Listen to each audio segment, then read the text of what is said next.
самараи китобхонӣ ин дониш аст. Дониш бошад калиди тамоми муваффақиятҳост. Салом бинандагони азиз, ин аст барномаи Фуруғи Субҳи Доноӣ. Меҳмони имрӯзаи мо ҳастанд Моҳрухсор, ки айни замон худро барои шумо пурратар муаррифӣ мекунанд. Марҳамат. Ассалом, эй орифоно, содиқони ин ватан. Ассалом, эй дӯстдори ҷовидони ин ватан. Мо ватан дорем, номаш Тоҷикистони азиз. Ассалом, эй ҳамдиёру марзбони ин ватан. салому дуруди бепоёни худамро ба тамоми бинандагони шабакаи Баҳористон мерасонам. Файзалиева Моҳрухсор ҳастам.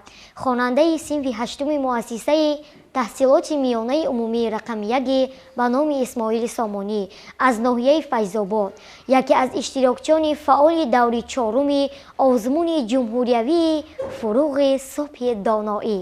имсол низ мехоҳам ки дар Фуруғи Субҳи Доноӣ иштирок карда як бори дигар дониши худамро санҷам. Ташаккури зиёд. Мақсад аз иштироки шумо танҳо санҷидани донишатон аст? бале, ман дар ин озмун иштирок кардам барои он ки китобҳои зиёде хондам ва хостам як бор донишамро санҷам. Яъне шумо аз дониш малакаи худ магар боварӣ надоред ки? боварӣ дорам, аз дониши худам боварӣ дорам, аммо имсол низ мехоҳам иштирок кунам, на он қадар боварӣ дорам ки дар даври 4 ҷон гирам. вале мо умедвор ҳастем ки шумо теории боз ҳам ҷиддитар мебинед ва метавонед ки соҳиби сазовори ҷое шавед.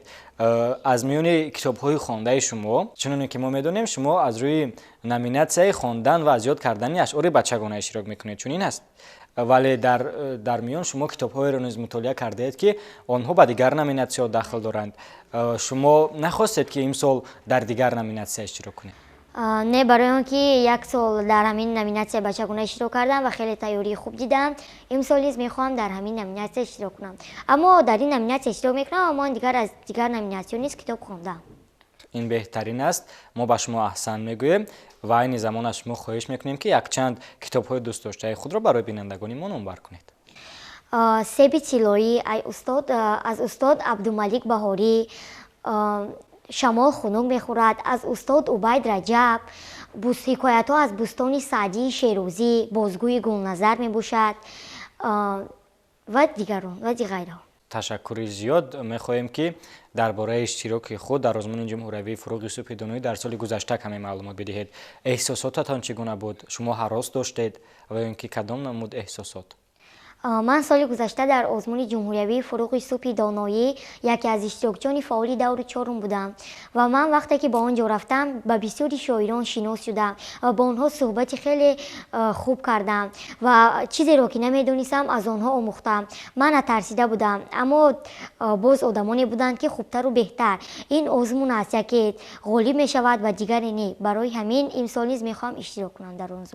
яъне шумо ба ҳама гуна гардишҳои ки озмуни мазкур пеши шумо меоварад омода ҳастед ва метавонед ки бо вуҷуди мағлубият ва ё ин ки ғолибият ба худ манфиатро бигиред аз озмуни мазкур. дуруст аст? бале. ташаккури зиёд. айни замон ман аз шумо хоҳиш мекунам ки як назмеро барои бинандагони мо пешниҳод кунед. ҳазорон сол гӯё ки аз ин пеш ба вақти мурданаш як пири дилреш ҳикоят кардааст инсон ривоят, каме аз саргузашти худ ҳикоят. дар айёми ҷавонӣ дӯстонам ки маҳкам буд зӯру бозувонам, барои сайд рӯзе рафта будам, пайи оҳуи кӯҳӣ гашта будам. ташаккур Моҳрухсор. мегуфтед ки шумо дар реҷаи рӯзи худ вақти муайянро барои китобхонӣ ҷудо намудаед? албатта. чӣ қадар вақтро дар бар мегирад? чӣ қадар муҳлатро дар бар мегирад? ман қариб 5 ё 6 соатамро ба китобхонӣ мегузаронам. дилгиркунанда нест магар? Не. ба он нафароне ки фикр мекунанд ки мутолиаи китоб дилгиркунанда аст, шояд вақтро беҳуда сарф мекунанд, чӣ гуфтан мехоҳед? не, китоб ин самараи дониш аст. китоб аст ки моро ба қуллаҳои баланд мерасонад. ин китоб аст ки ба мо аз ҳама ганҷинаи беҳтаринро медиҳад. китоб аст ки ба ҳеҷ симу зар иваз карда намешавад. ин китоб аст. китоб инсонро мегирёнад, механдонад ва ба фикр фурӯ менишонад. чуноне ки гуфтанд, аниси кунҷи танҳоӣ китоб аст. Фуруғи Субҳи Доноӣ کتاب است.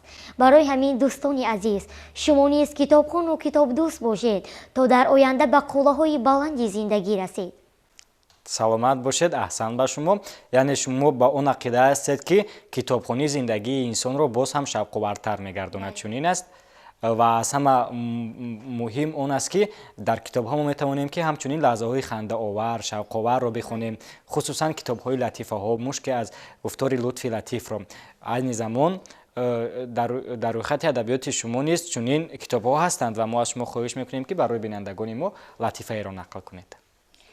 آموزگار از همسنفان میپرسد آیا شما از همه بسیار کدام معلم را دوست می‌دارید؟ آنها میگویند ما معلم طبیعت شناسی را دوست می‌داریم. معلم میپرسد برای چی تنها طبیعت شناسی را؟ میگوید برای اینکه معلم طبیعت شناسی اول میآید ژورنال را میگذارد و بعد آخر گرفته آن ژورنال را میبرد. саломат бошед. шумо чӣ гуна муаллимонро дӯст медоред? من همه معلمان را دوست می‌دارم برای آنکه آنها هستند که به ما علم و دانش را می‌آموزانند. дар оянда кӣ шудан мехоҳед? میخواهم در آینده دکتر شوم و به خلق و ملت خیلی صادقانه خدمت نمایم. шумо айни замон ба мутолиаи китобҳои бачагона машғул ҳастед ки онҳо бештар афсонаҳо қиссаҳоро дар бар мегиранд. ба андешаи худи шумо оё хондани ин китобҳо дар интихоби ва ё ин ки дар амалӣ гардонидани касби интихоб кардаатон кӯмак мерасонад? این کتاب ها می توانند که در آینده به من خیلی کمک کلان رسانند. این چنین خیلی که گفتم من از کتاب های کلاسیک معاصر نیز مطالعه می نمایم و اینها می توانند مرا از قله پس به قله بلندترین رسانند.